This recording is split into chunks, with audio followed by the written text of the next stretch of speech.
Dear Mr. Gandhi, dear Mr. Petroda, dear students, faculty, staff, and friends of the Hertie School, ladies and gentlemen, it is my great honor to welcome Mr. Rahul Gandhi, leader of the opposition in the Lok Sabha, to the Hertie School this afternoon for an exchange with our students. To the Indians in the room, I actually suspect to everybody in the room, Mr. Gandhi needs no introduction. He's been a prominent voice in India's democratic and political life for over 2 decades and stands, like few others, for a secular and democratic India focused on social welfare and inclusive development. Rahul Gandhi was first elected to Lok Sabha in 2004 and has served in multiple terms as Member of Parliament for the Indian National Congress, representing constituencies in Uttar Pradesh. He's held prominent roles within his party, including General Secretary, Vice President, and President of the Indian National Congress, contributing significantly to its organizational and ideological direction. He currently serves as the leader of the opposition in the Lok Sabha, where he plays a vital role in parliamentary debates and democratic accountability. Throughout his public service, he has consistently emphasized social justice, economic inclusion, and the strengthening of democratic institutions. In India, that is true to its constitution. This may not come as a surprise given your family history, but it is worth mentioning in current times where politicians are tempted to redesign political institutions for their own benefit. Trained in different institutions in the United States and at the University of Cambridge, Rahul Gandhi has worked in the private sector in India and the United Kingdom before entering politics. Now, India, we know, is a big and diverse country, and few can claim to know all parts of it well. Yet I would venture to say that you are one of them because you have literally walked across the country by foot, south to north and east to west, in 2 Unite India marches between 2022 and 2024. When you started the first march on the 7th of September 2022, I suspect few believed that you would not see it through to the end. But you walked 3,570 kilometers through 12 states, speaking with thousands of people along the route over a 5-month period. And since you've then gained some practice and you had your walking shoes on, you achieved twice that distance in half of the time, 6,700 kilometers, from January to just March 2024, visiting over 15 states during the second Bharat Jodho Yatra. We are very eager to hear your insights from this unprecedented effort to connect with citizens at the grassroots level. As a university that focuses on good governance, at the Hertie School we strongly believe in the power of ideas grounded in practice and shared through conversation. Our graduate programs aim to create an environment of learning where theory and practice meet and where we cross boundaries between disciplines and countries. With a student and alumni body representing more than 80 countries, we strive to foster a community in which everybody's insights contribute to the classroom and the broader university experience. The Hertie School is proud to have a vibrant Indian community. Can I hear them? And a strong network of Indian partners developed under the leadership of our managing director, Axel Baish, since 2018. Let me seize this opportunity to thank both Axel Baish and our India representative, Nitish Sikh, for all their work. Our Indian student community is an integral part of our programs, and to date we count approximately 250 Indian students and alumni.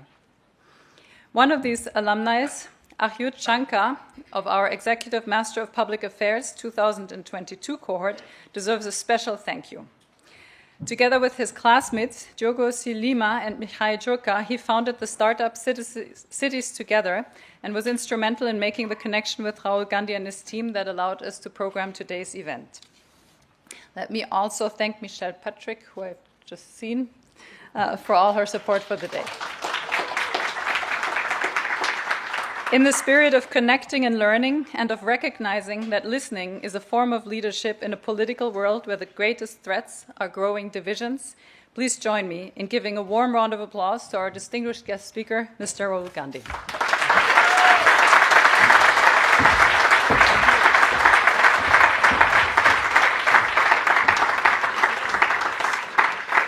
Dr. Cornelia Wall, Dr. Axel Baish, and students and faculty, thank you for having me here. It's an honor to come here and talk to you.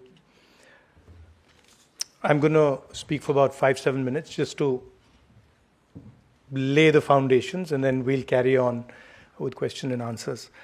I think we're in the middle of a transition,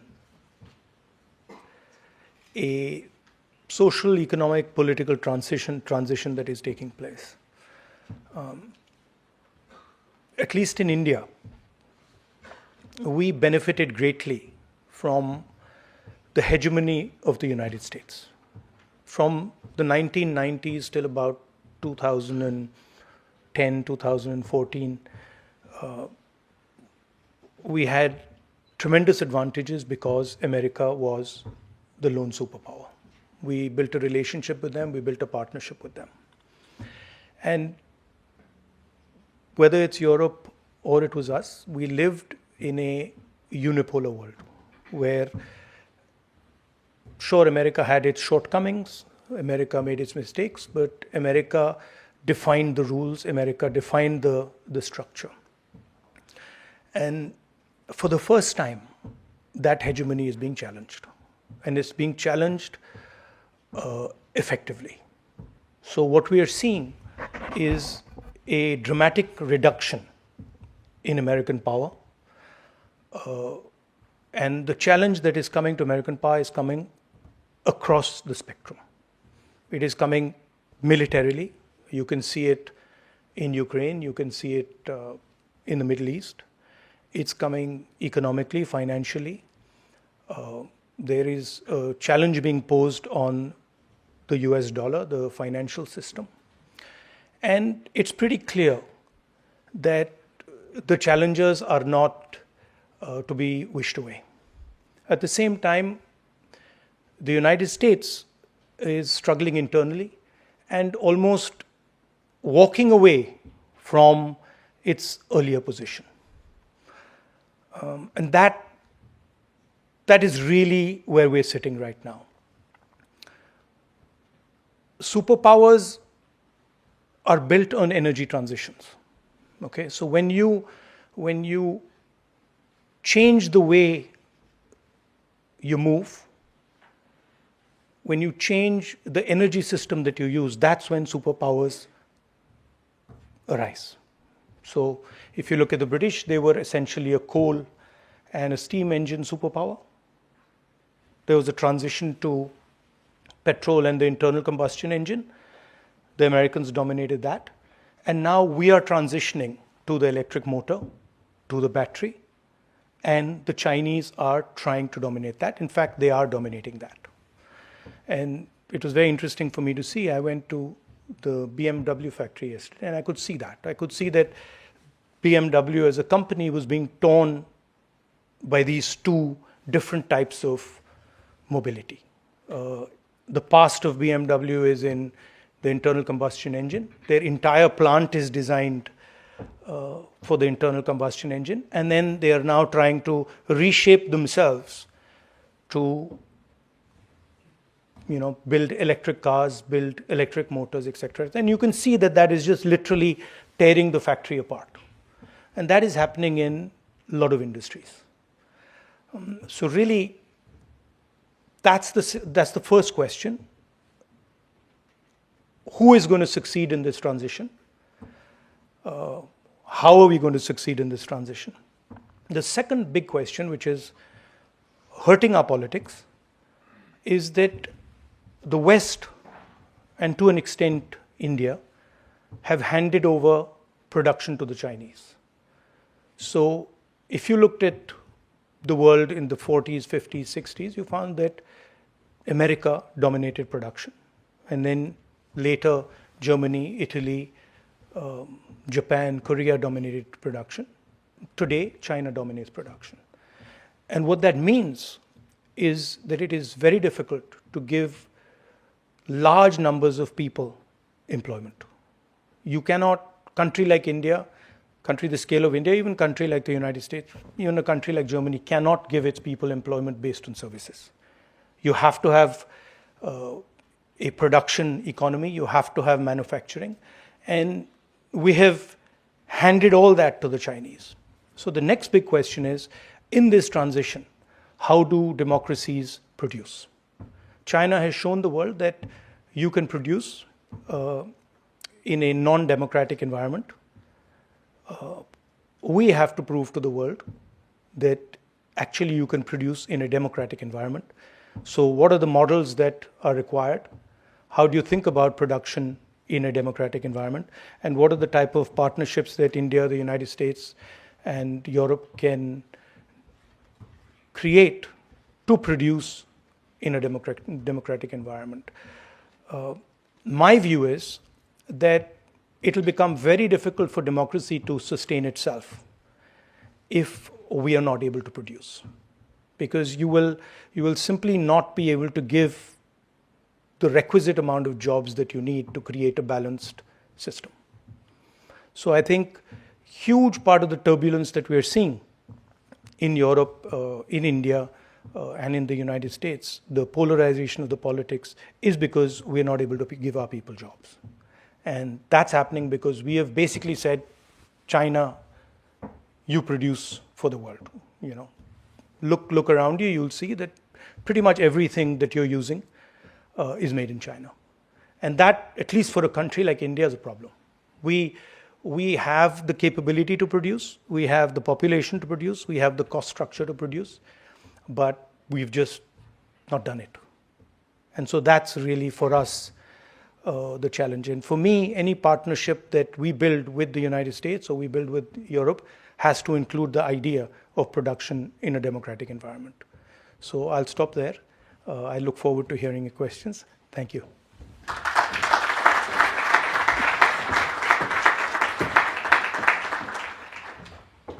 Thank you very much for this thought on the geoeconomic challenges of our times. We can host questions. I don't have an opening question because I actually suspect there is a lot in the room, unless I see no hands, in which case I can fill in questions. But don't be shy. We will maybe collect two to start with. You were first. So there's a microphone coming around, and then we'll move over your second. So first here on the left. Please present yourself and ask your question. Thank you very much, Mr. Gandhi. In fact, just before coming to Hertie, my last assignment was working with the Congress, and it was the Karnataka elections, which the Congress did turn around and emerged victorious. Why do you think you've not been able to replicate that in any of the other states? That is the first question. Second question, I would just keep it very short. If you come to power, how would you create jobs? It's the thing on everybody of our minds. So there are, I mean, we have been able to replicate it. We've won election in Telangana. We've won election in Himachal Pradesh. We've been raising issues as far as the fairness of elections in India is concerned. I've done press conferences where we have clearly shown, without shadow of a doubt, that we won the Haryana election, that we actually don't feel that the Maharashtra election was fair. There is a full-scale assault taking place on the institutional framework of our country. We asked direct questions to the Election Commission. I mean, I don't know if you've seen that press conference. Brazilian woman is voting in Haryana. I mean, is on the voting list 22 times in Haryana. One woman is voting 200 times in one polling booth. And when we're asking these questions to the Election Commission, we're not getting a response. So that's one aspect of it, that we fundamentally believe that there is a problem with the electoral machinery in India. Second thing is that there is a wholesale capture of our institutional framework. When you look at our intelligence agencies, you look at the CBI, you look at the ED, they've been weaponized. Look at the number of cases that the ED and the CBI have against BJP people. You'll find the answer 0, right? And look at the number of cases they have against people who oppose them, and you'll find that pretty much most of them are political cases. And so there is a weaponization of the institutional framework. There's a capture of the institutional framework. If you're a large businessman and you try to support the Congress party, you're threatened, you're the ED, the CBI, these people land up. So there is an atmosphere in India where the institutions are not performing the role that they should be performing. From our perspective, Congress perspective, we helped build the institutional framework. So we never viewed it as our own institutional framework. We viewed it as the institutional framework of the country. That's not how the BJP sees it. The BJP views the institutional framework of India as belonging to them. And so they use it as a tool for building political power. Look at the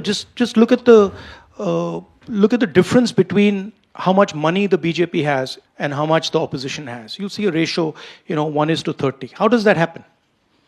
I mean, so there is an attack on the democratic system. Now, okay, so then you'll say to us, okay, so what? Well, as the opposition, we have to find ways to counter this.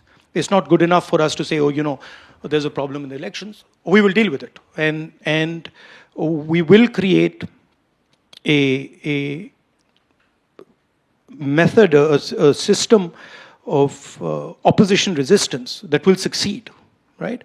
But we're not fighting the BJP. You have to understand that. We're fighting their capture of the Indian institutional structure, right? And this is not just me speaking. I mean, I travel around the country. This is what everybody says to me, right? The press conference that we did, it was actually information that we got from the ground, from people saying, listen, look, this is what has happened, right? So that's where it comes, that as far as the elections are concerned. On the question of jobs, there is only one way that you can produce jobs at scale for a country like India, and that is manufacturing, right? And what we've done in India and what the BJP has done, they've completely disincentivized manufacturing. When they concentrate power into the hands of, 3 or 4 oligarchs, the Ambanis and Adanis of the world, these are not guys who are interested in manufacturing. If you look at what they do, they're trading companies, they're not producing companies, right? And essentially, most of them are selling Chinese product in India. So what we would do is we would look at, in fact, some of the stuff that we are seeing in Germany, we would look at how to build up small and medium industry. We would look at how to create jobs in agriculture and jobs in the connection between agriculture and the rest of the economy, a cold chain, food processing. And then we would look seriously at manufacturing. And we would realign our GST, for example, which today is completely anti-producer and pro-consumer. We would try and realign some of those structures. You take something like demonetization, right? Demonetization systematically destroyed our small and medium industry, just wiped them out. Because, in fact, demonetization was an attack on their cash flow. So we would look, we think there is a place for large business in India. And we think there is a place for the Ambanis and the Adanis. But we don't think that they should be the only players there, right? We think that there are many other players at all different levels, and those players should be supported. They should be supported financially, they should be supported technologically, they should be supported by governments. And it's not something that hasn't been done before. India has been successful in manufacturing. In fact, when we were in power, manufacturing was approximately 16.5%, 17% of GDP. It's today 12. So we've had a decline in the last 10 years in our manufacturing ability. So that's what we do. Let me get the mic back to the front row, and let's try to see if we can group. So one question per person, but do present yourself. Yeah, thank you. It's on? Yes. Okay. Firstly, Mr. Gandhi, I'd like to thank you for having risen from the ashes. Yours is absolutely no small feat of resurgence. I'd also like to thank you and the Indian National Congress for being the only thing standing between India and a full-blown collapse into a totalitarian regime and an Orwellian reality. In the existing political miasma of disinformation and lies, and every institution once held sacrosanct absolutely jeopardized and plundered, you've chosen to bring a certain truth and a certain basic humane dignity into the fight, into the war, actually. Where does this resilience actually come from? How do you keep walking? How do you keep coming back to this big, incredible idea of India that some of us think has been irredeemably lost? And how do we, who have our own struggles and lives to run, play an active role and support you in this journey of India's rebirth? I'm Aishwarya Sampath. I come from the Dravidian state of Tamil Nadu, which holds the uncontested position of acceding 0 seats to a certain someone who shall not be named. Thank you. Look, there's Thank you, guys. Thank you. Essential question. If you can hold your answer, I'll add a second one, and then we can take two. So if you can put the mic down. I saw Druti up in the front. We'll stay here. And then we'll move back. I see everybody. Okay, I'll just sit. Yes, stand up. That's good. That's good. Thank you. Thank you for your speech. And I'm also going to echo something that my other colleagues have shared. In your speech, you mentioned that democracies, that you want to show that democracies can, produce as much as China is right now. But when your democracy itself is under threat, what do you plan to do? We saw something happen last year with the India alliance, but there hasn't been as much of a rigor in bringing the left together, the political left at least, within India. What do you plan to do right now? How do you plan to encourage new young political leaders? What's going on actually is a fight between two visions of India. And it's not me who's walking or me who's doing it. There are millions of people in India who have a completely different vision of India than the government of India, than the RSS. And this is not a new thing. This is not something that has started 10 years ago or 15 years ago. There have always been two visions of India. There has been, in Indian history, throughout Indian history, the democratic impulse, conversations between people, decisions through consensus, and there has also been the idea of a king, right? And essentially, that's the fight taking place. Are you going to be ruled by one person, by the whims of one person? Or are you going to be ruled by a conversation? And there are people on both sides of that equation. There are many people in India who feel actually we should have a strong leader and nobody should question him, and that's it. And let's not have all this discussion. It's a waste of time. And then there is the other side that says, listen, India is actually too complex, too diverse, speaks too many languages, has too many different ideas for one person to decide its future. And actually, India should be a conversation between its states. If you read our constitution, it says India is a union of states. Now, she's saying that she's Dravidian, she's Tamil. This is a particular vision of the world. It is a different vision than, say, the vision of the people in Uttar Pradesh. She speaks Tamil, her history is Tamil, her entire thought system is fundamentally different than, say, the people of Uttar Pradesh or the people of Bihar or the people of Nagaland. So what we are saying is she should have a voice. And we are saying that, in fact, as many different cultures, different ideas should have a voice. And we have shown since 1947 that we can actually do it. That we can actually have a conversation. It's messy. It's not, it doesn't look neat. It's messy. It sort of creates tension sometimes. People get irritated sometimes. But we've been pretty successful at doing it. Now there's a new model which says, actually, we don't want to have this conversation. We're going to decide everything. And we know better than what the people of India know. And that's where I have a problem. Because for me, uh, India is its people, and there is nobody who knows better for what India needs than the people of India. You know, on the India alliance thing, see, you tend to see the alliance uh, building up when an election comes.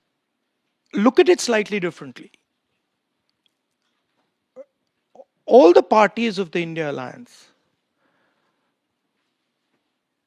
do not agree with the basic ideology of the RSS. That's the point, right? And you can ask any of them. None of them will tell you that actually we believe in the ideological position of the RSS. So we are very much united on that question. But we have tactical contests that take place, and we will continue to have them. But you will see that when it comes to the opposition requiring unity, and you see it every day in Parliament, for example, we are very united, and we will contest the BJP on laws that we disagree with. It's a deeper battle now than simply elections. Now we are fighting a battle for an alternate vision of India. This is what the BJP is proposing, is essentially the elimination of the constitution, elimination of the idea of equality between states, elimination of the idea of equality between languages and religions, elimination of the idea of the central core of the constitution, which is that every individual should have the same value. So when for example we see a BJP leader voting in Uttar Pradesh and then voting again in the Haryana election, what the BJP is saying is this guy is worth two people. Or when you have one woman who votes 200 times in a polling booth in Haryana, what the BJP is saying is this woman has 200 times the value of a normal Indian. That's our problem, right? So even when I talk about the attack on the voting system, the reason they're attacking the voting system is they fundamentally don't believe that every Indian is equal. In their mind, and I've spoken to them, I know them, I talk to them. In their mind, there is no way a Dalit person is the same as an upper caste person. They cannot even they can't even compute that, right? And that's to me the real revolution in India in 1947. That we said that actually every language, every religion, every idea in India is equal. And if you think about it, without dissing the Europeans, no, seriously, sometimes they come to me, and so they are struggling to build an economic union, okay? We built an economic union and a political union in 1947. And we've run it just fine, right? So Indian people do not appreciate what actually India has achieved. To have an economic and political union of 1.4 billion people. That's, imagine, what is it, 3 Europes? It's 3 Europes, right? 4 Europes almost now. So imagine 4 Europes, and we've gone and built an economic and political union based on the constitution. That's the scale of what India has done. And if you're going to have any conversation about democracy on the planet, you cannot ignore by far the largest and most complex democracy in the world. And that's why I say that democracy, Indian democracy, is actually a global public good. It's not just an Indian asset, it's a global asset. You imagine when I'm talking about attack on the Indian democratic system, I don't say it, but it's actually an attack not just on the Indian democratic system, it's an attack on the global democratic system.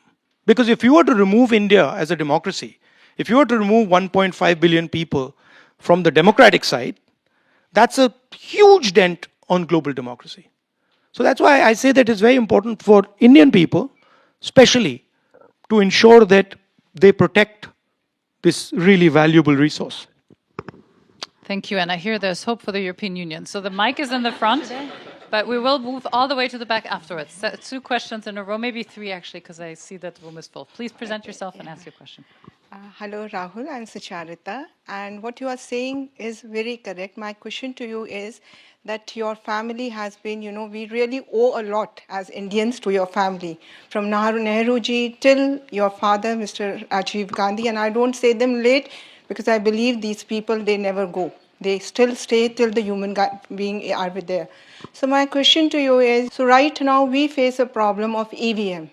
Because EVM is eroding away the very fabric of democracy. What you said is very correct.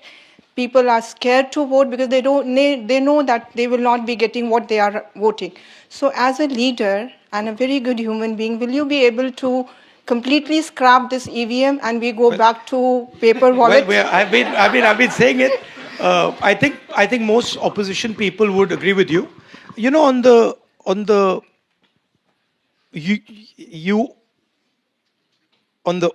you owe my family. No, I don't see it like that. See, I think we just represent the voice of people.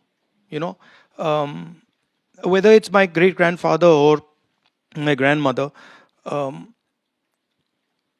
they just represented the voice of people, and because they represented the voice of people, they got love and affection from people, and they were able to do what they did. So actually, if anything is to be owed, it is to be owed to the people of India, not the other way around. I mean, that's fine. That's true. But look, we cannot. There is a number of people in India who support Mr. Modi, and we cannot get away from that fact. But we do not. A lot of us do not agree with his ideology. We do not agree with the vision of India that he has. We think that the vision will fail. We think that the vision has tremendous problems, will create massive tension in India, will make Indian people fight with each other. So we will fight it, right? And it's a clash between 2 visions of India. Thank you. Teja, present yourself and ask 1 question. Hi, Mr. Gandhi. Thank you so much for this speech. I want to pivot a little bit away from the democracy questions that we've gotten till now, and I want to go back to your speech. You've talked a lot about production and how it's important to give jobs, but I wanted to take a step forward and look at the environment of India.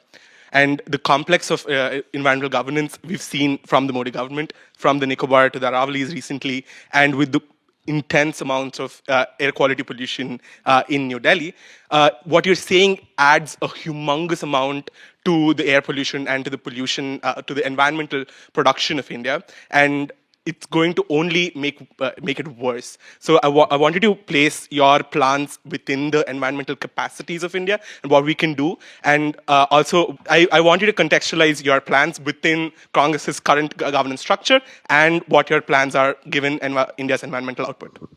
This is the expression I hear from many people I meet, right? Every time someone says to me, listen, I don't have a job, right? They're expressing to me the idea that the state needs to figure out a way to give them a future. Okay? There is no contradiction between producing and pollution.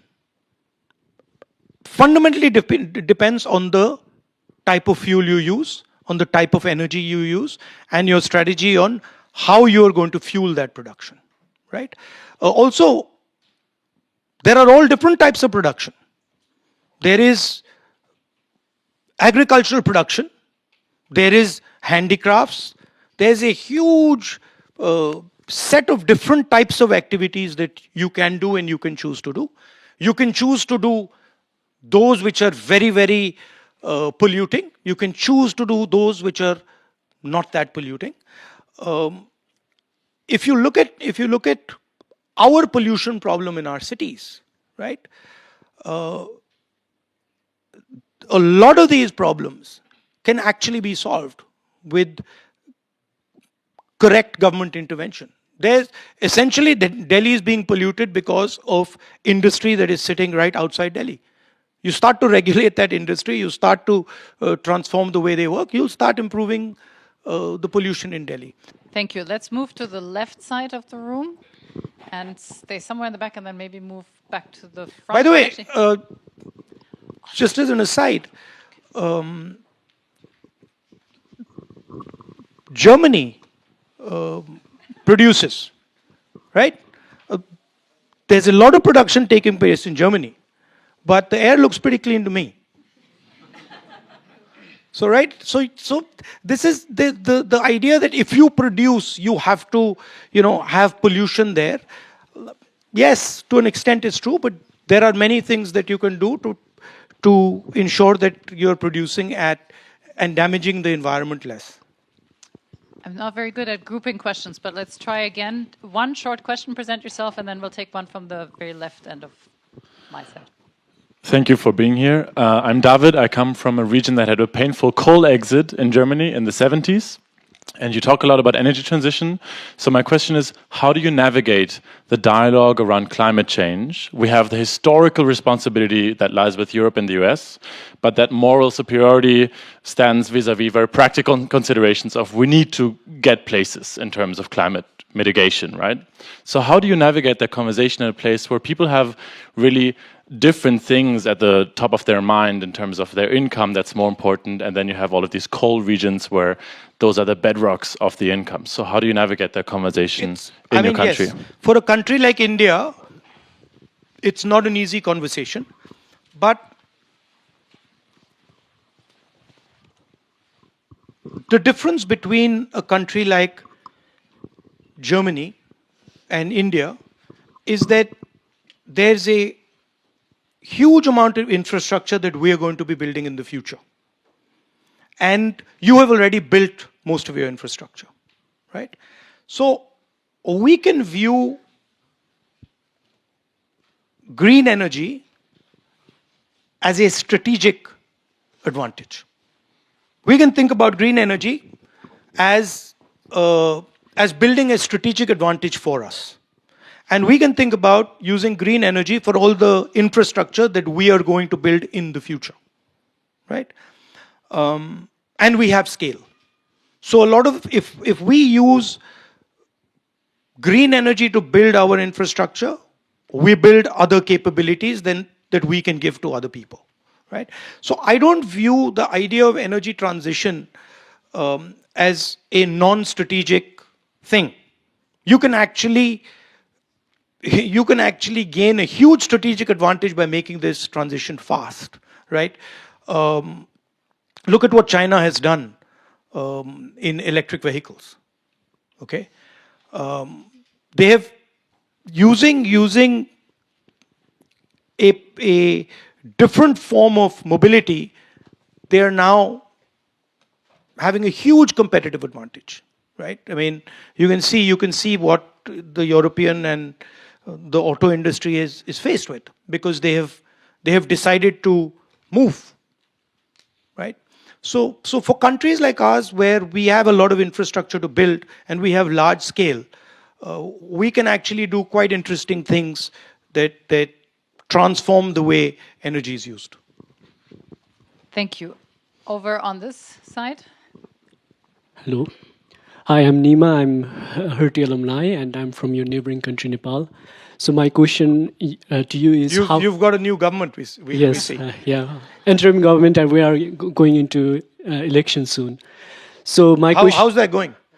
So far, it's going good. We are at least in a good pace. But I don't know like how the future looks like. There are so many external actors playing around, so which we are. Who are the external actors? Like there are, especially like it's the Gen Z that they call, but even a lot of Gen Zs are divided. Right. So there are every podcast and every interview is coming from different Gen Z groups. So we are a bit concerned about that, but hopefully everything turns out well.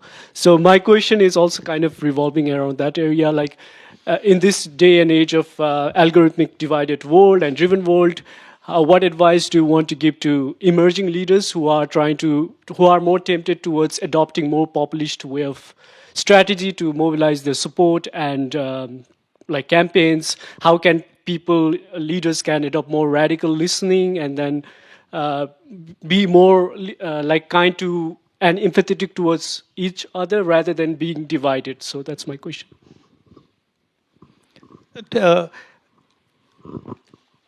What's your time frame? Yeah, what's your time? Like, what time frame are you thinking about? Like, are you thinking about a 3-year time frame? Or are you thinking about a 6-year time frame? Or are you thinking about a 20-year time frame? Because the answer would be different. I would say long term. Long term. Then, if you're not in a hurry, this is a problem. When a lot of guys come like this, and they don't actually understand, not you, but they don't actually understand what it takes to do politics. Okay? It's not a fun thing.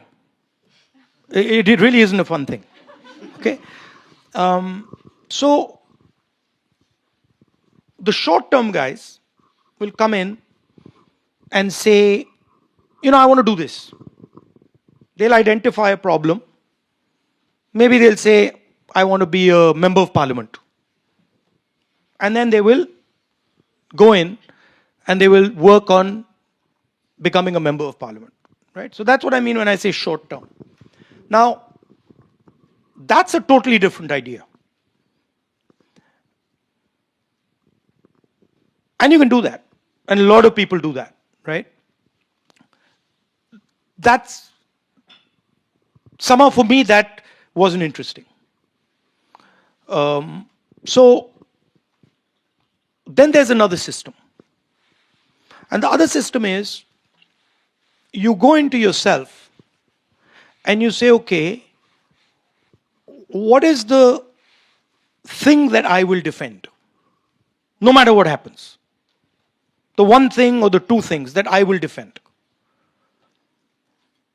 And then you defend those things, whatever it is. Now, what happens in that system is it looks like you're going nowhere for a long time. And people will say, this guy's crazy, normally. But after some time, you start to get traction. So it's like, you know how compounding works? You know how compounding works? It's like that. So when you start compounding, you can't really see anything. And then you're like, this doesn't work, this doesn't work, this doesn't work. And then suddenly, the thing starts to move. So, I had a thing in my mind when I was your age, which was that, can you actually do politics by being truthful? Like, everybody told me you can't. Everybody says, listen, if you're truthful, forget it. And then I realized it's actually the people who are doing the short-term game who are thinking that. Because if you're playing the 5-year game or the 6-year game, then yes. If you're truthful to somebody and, he's going to decide whether you're MP or not, you're not becoming MP. Right? But if you're thinking longer term, then the truthful stuff becomes gold. Then it really starts to work. So there are these two types of politicians. One who compounds trust. And it's quite fascinating what starts to happen when you do it seriously. It's actually mind-blowing. Right?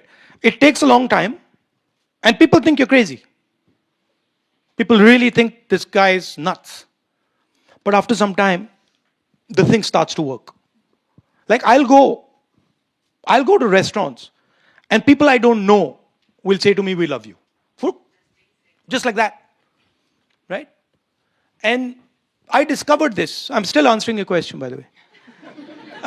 And I discovered this, which is that I used to start the thing as a politician, or maybe when you're doing public policy, you enter the room and you say, I know what has to be done.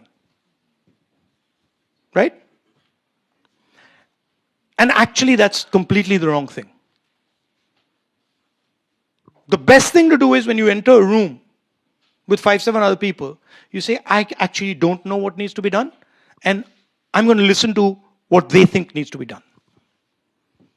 And so you move from this thing of talking to yourself and building a little theory of the world in your mind and then trying to run it, to suddenly going quiet and listening to what is this guy now going to say.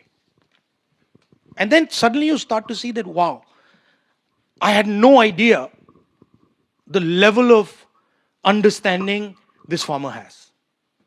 No idea. I mean, like now, I go to a farmer, I just shut up. I don't even talk.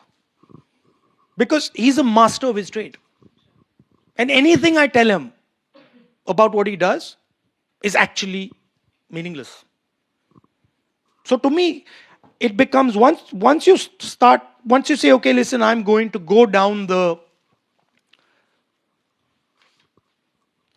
trust route, then the next automatic step has to be, I'm going to go down the listening route. Because if I'm going to build trust with Sam and I don't listen to him, that's not happening. So that, to me, if you're serious about politics, that's where the real players are playing. If you're not serious, then do the 5-year thing, 7-year thing, 10-year thing. Maybe you'll succeed, maybe you'll burn out, but you won't enjoy yourself. Okay. Hi, Rahul Ji. My name is Gayatri Shezwar, and I come from the state of Maharashtra, which has a rich history of resistance and currently a lot of anger with the way the state politics has been butchered. But since we are talking about learning to listen in a noisy world, in this time of total ideological and institutional capture by the ruling government, are we already beyond the point of no return when it comes to listening in the context of democracy and democratic processes?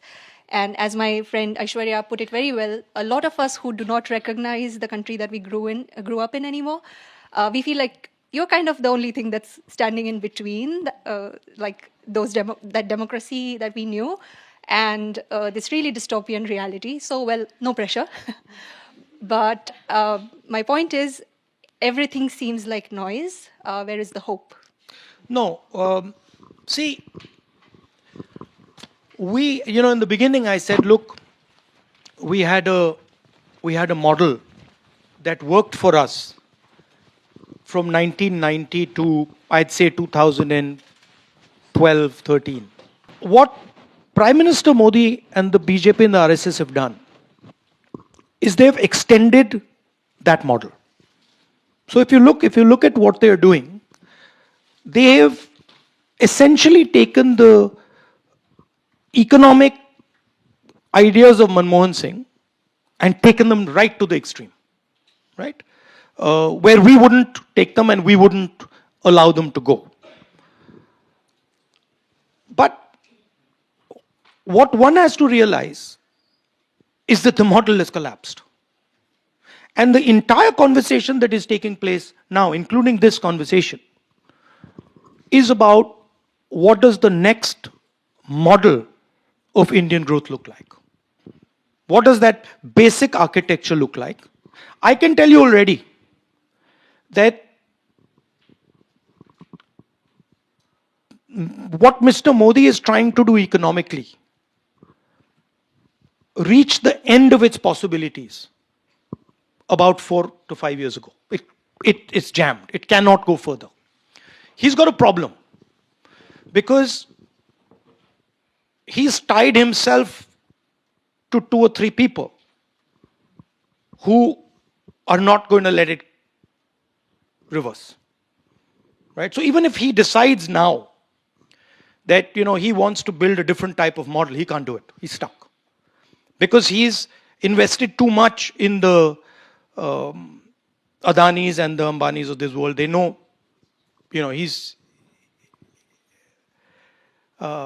they control him. Right? So the real interesting thing for me is, what does that new model look like? And what I alluded to here is that it has to have production. Right? It has to have a production that occurs in a democratic environment. What he alluded, which broadly I agree with, is it has to have a vision for the environment. It has to have a vision for the weaker sections of society, but the more marginalized sections of society. But it has to create prosperity. It cannot just create prosperity for 10 businessmen or 50 businessmen or 100 businessmen. It won't work. Right? So, all the angst you're feeling is actually the collapse of a model. And the hope is, and in fact you people are going to help build it, the hope is, okay, so this is not working, what is the next idea? And by the way, don't think India hasn't gone through this. India has gone through this in a much bigger way before. Right? If you imagine what we did in 1947, it was a much bigger transition than is taking place today. I'm not, devoid of hope. I'm actually quite excited about what this thing looks like 5 years, 10 years into the future. And I'm interested in understanding what the different stakeholders feel about it. Right? So I'm interested in understanding what students feel about where our education system should go. So you shouldn't, and you come from the state. From the state where the core of the resistance to the RSS idea comes. So you are right there, You're where the battlefield is. So the mic is over here. We'll take one more and then two questions in the middle, because we also have to watch time. Go ahead. May I use my mic runner privileges to plug in a question of my own, if that's okay? Hello, Mr. Gandhi. Thank you for being here today. My name is Michelle. I'm an MPP student. A lot of us here have worked in the policy environment in India. And it's very frustrating when good research, policy analysis, strategies are in the system, but they're put on the back burner because they're not about issues that are electoral agenda issues, but still very important. Press freedom, women's representation in politics, LGBTQ rights, climate is one of them. So as future policymakers and as citizens, my question is, do we just have to make peace with the fact that these issues will forever be back burner issues, and perhaps if there is space in the agenda, they might feature? No, you'd be surprised at the amount of room that exists in our system for non-central issues. But you have to know how to drive them, right? So, for example, there are many such issues that can be driven very easily through Parliament if you get the right set of people interested in the issue, right? You can't ignore the democratic process. So you can't say that, listen, peripheral issues are going to be the center. They never. But you can be sensitive to peripheral issues, and you can have a mindset where you say, okay, this is not a central issue, but we'll make it important. For example, in an issue that comes to mind is the tiger. Non-central issue, right? But became a very important issue because of how you framed it, right? So framing is very important, right? How you think about putting it across, how you think about framing it, how you're positioning the issue, that is what allows peripheral issues to become central. Hi, my name is Ace Chowdhury. My dad is an immigrant from India. My mom's parents are Pakistani, and she was born and raised in Bangladesh and also immigrated to the States.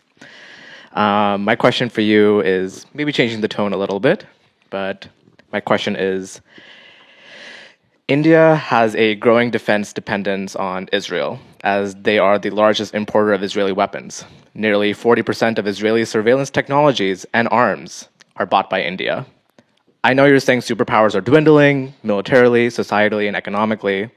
How do you view the future risks of deepening this relationship with Israel while India seeks to position itself with autonomy as an independent global power? No, we buy weapons. Thank you. We buy weapons from a number of people. Yes, we buy weapons from Israel. We buy weapons from the Russians. We buy weapons from the Americans. We buy them from the French. And in a complex environment, we have to defend ourselves. We are trying to become self-sufficient in that space. There's a long distance to go, but we can't get away from the fact that we need to buy weapons from the best possible supplier, right? We're not going to buy second-rate weapons. We're going to buy the best weapons that we need. But on the matter of Israel, I think what Hamas did was absolutely wrong. But I think what Israel has done to the people of Gaza is absolutely wrong as well. And I think the bombing of women and children simply should not happen. So I think that is something that I feel strongly about. And I think responsible people should think about that, should think about what has happened. Two final questions. Michelle has the mic, you have the mic, and then one bit more to the front, somebody else has to grab it. If we can group them, if you hold your answer to the question, we have a little bit more time. So go ahead, please, present yourself. Thank you. Maximilian von Lahr, I'm the co-founder of the Indo-German Young Leaders Forum, an NGO we founded 10 years ago to bring India and Germany more closely together. Basically, a very long-run initiative, so I connected closely to what you said. If you want proper results, they will be 10, 20, 30 years down the line. So my question for you is not political, but really targeting the leaders that we are all achieving or trying to be at some point. So is there, with all the experience you had in meeting leaders around the globe, is there any advice that you could give German young leaders learning from India or from Indian leadership experiences and the other way around? Thank you. The visual representation of a leader. If I ask you, can you visually, imagine a leader with people? What you see is a guy walking in front and a whole bunch of people walking behind, right? Right? My visual representation is walking behind them. So I really liked a Taoist quote I read once, which I don't remember the exact quote, but basically it says that nobody hears or sees the work of a leader. And once it's done, they think they did it themselves. Right? So to me, a leader's much more about connection, about empathy, about listening, than about getting people to follow you. The following happens as a result of the listening and the empathy. And the following is almost a byproduct.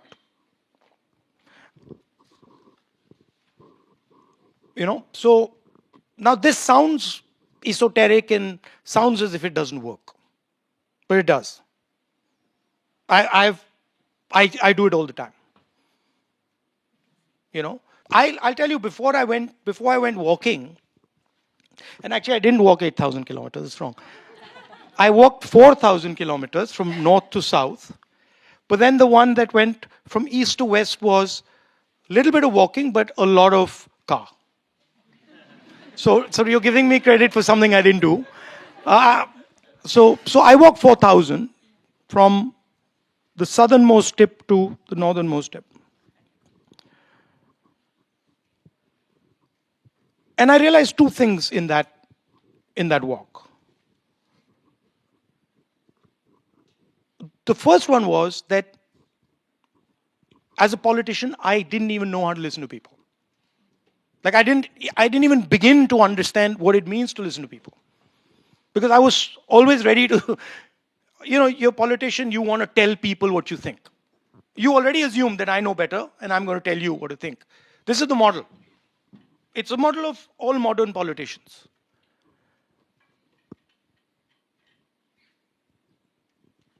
So, the first thing I realized is actually I don't listen at all. And listening, by the way, includes listening is not talking to yourself while the other person is talking. You know what I mean? I'm listening to you and then I'm saying, yeah, okay, she's wearing a red shirt and all that. That's not listening. Listening is silence in your mind when the other person is talking. That you're looking and you're silent and there's nothing going on. And you're looking at what they're saying, you're looking at the way they're expressing themselves, you're looking at the tightness in their body, you're looking at that. So you're trying to make as deep a connection with the person as you possibly can. And you're giving them the stage. Fully. And you're not trying to bounce around on the stage next to them. So that's the first thing. The second thing which completely blew my mind was we were walking on the yatra.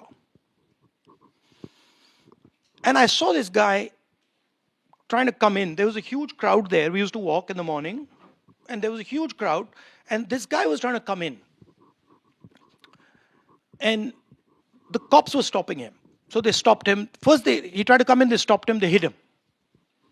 And I looked and I was like, I told the guy who was walking with me, he's trying to talk to us. Go and try and get him inside because it was a big crowd. Anyway, by the time he arrived there, the guy had gone. And then again, a few hours later, I saw him on this side. Same thing. And he had gone. And this happened a couple of times. And then at the end, I said, listen, the moment you see that guy, please bring him here.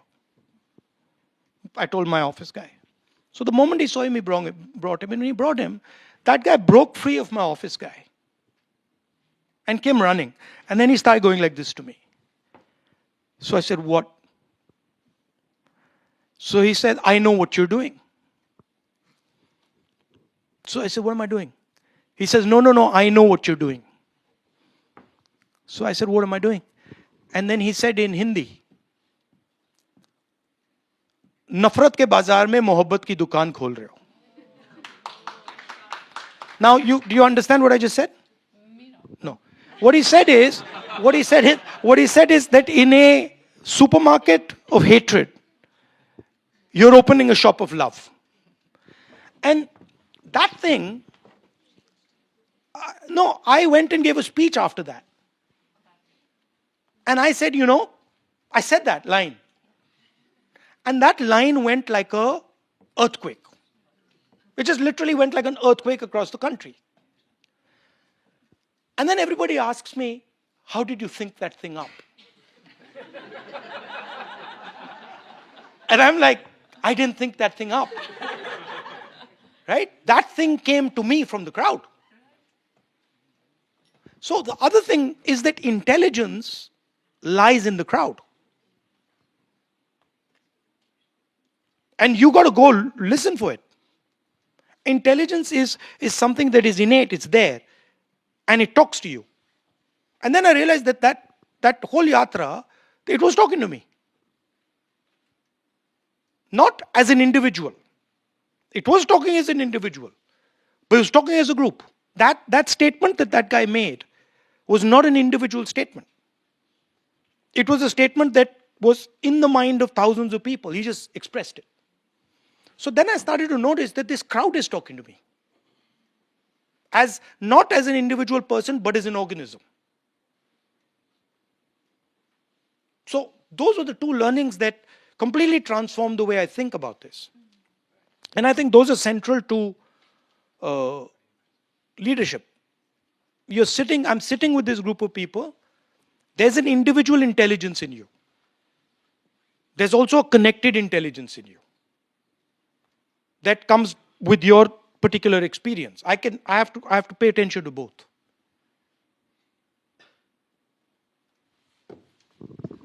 So thank you for all these answers. I saw Mujahid Sheikh had his hand up, and I would love to give you a lightning round question if it's very short and it can be answered with one sentence. If not, I'll have you walk up. But if you can, go ahead with the very final question. I'll be very quick. So thank you very much. I think we're all very impressed, and thank you for showing up today and giving us the opportunity to listen to you. I wish you taught the policy process course to our students instead of me. So maybe at some point that happens. And I don't say this often, but my dad was a rickshaw driver in India, so I've broken that socioeconomic barrier to be here in Germany today as a professor at this place. But there are many like me in India who are unable to do that, especially from the community I come from, which is the Muslim minority in India. I want to know what your vision is for them going forward, because I haven't really heard of that today in your talk. So if in a sentence you can say that. For me, every single Indian, regardless of religion, language, what his father does, should have the freedom to have a vision of his own life and should be able to express that vision and act on that vision. I don't separate people in quadrants of language, religion, in my mind. And I don't like the idea that anybody should be scared in India. This disturbs me. So when the minority community feels scared in India, or the Dalit community feels scared in India, or the tribal community feels scared in India, or a woman who's walking outside at nights feels scared in India, I don't like that. And so for me, that is something that needs to be worked on. And that is something, to me, that is a vision of India where there is harmony and everybody can express themselves. You have a particular religious predisposition, somebody else has another one, there's no conflict between them, right? If you go to the root of all religions, you'll find they're saying very similar things, right? So to me, I value harmony, I value connection, I value respect, and I think an India that gives its people, all its people, respect, connection, is the India that I would look forward to, Now that's a closing word if I've ever heard one. So thank you very much, Mr. Gandhi.